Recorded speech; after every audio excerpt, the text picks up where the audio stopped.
And Margot right here, please, on the end. And Margot right here on the end. All right, thank you. Good. How are And you? Domhnall here on the end. Looking at him, And Will.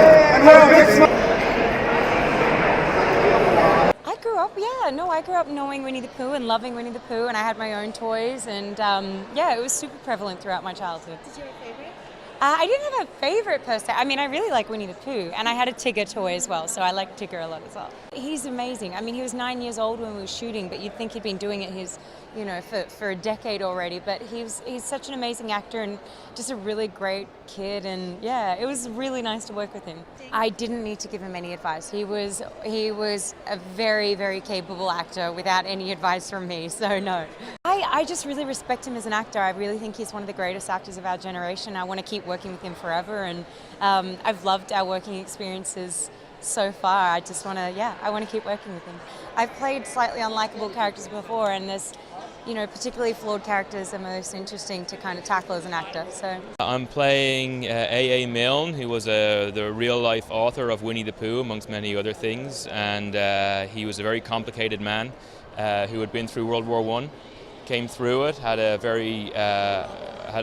son with his wife, and was dealing with post-traumatic stress disorder, and kind of started reconnecting with his son in a beautiful way, and from that came Winnie the Pooh. It ended up being the thing which kind of was a salve on a lot of his wounds. I was with her on her first film, and since then she was amazing in that, and since then obviously she's just gotten better and better. She's an amazing actress, an incredible person, and of course you want to work with her. Good actors make you raise your game, so I feel like I'm better when I'm around her, and I'm lucky to count her as somebody that I know, because she's also a beautiful person. Will's hard to give advice to. He's such a clever young man. He's so emotionally available and in touch with himself, and he is he's a great actor, So no, there wasn't a lot of advice really. There was nothing to give him. He's already great. I've always been drawn to Eeyore. I like him. Christopher Robin, who obviously the character was based on, said about his father that he took all his sadness from the war, all his trauma, and he poured into something the world could love, and that's Eeyore, and so Eeyore is my favourite.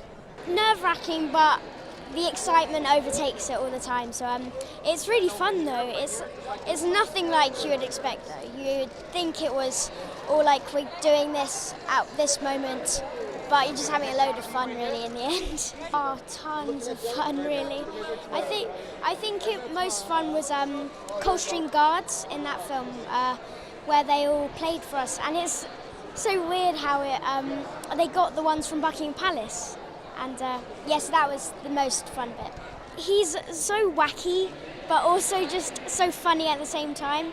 And his brain is just amazing. And he's telling me funny stories and just things I would never forget, really. And it's the best cast to work with.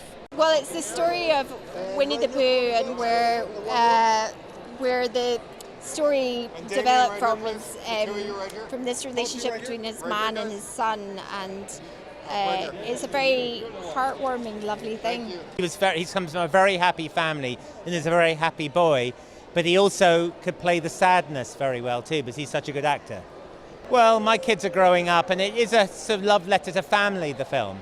It tells you the importance of taking care of your kids when they're around, because they're not going to be around forever.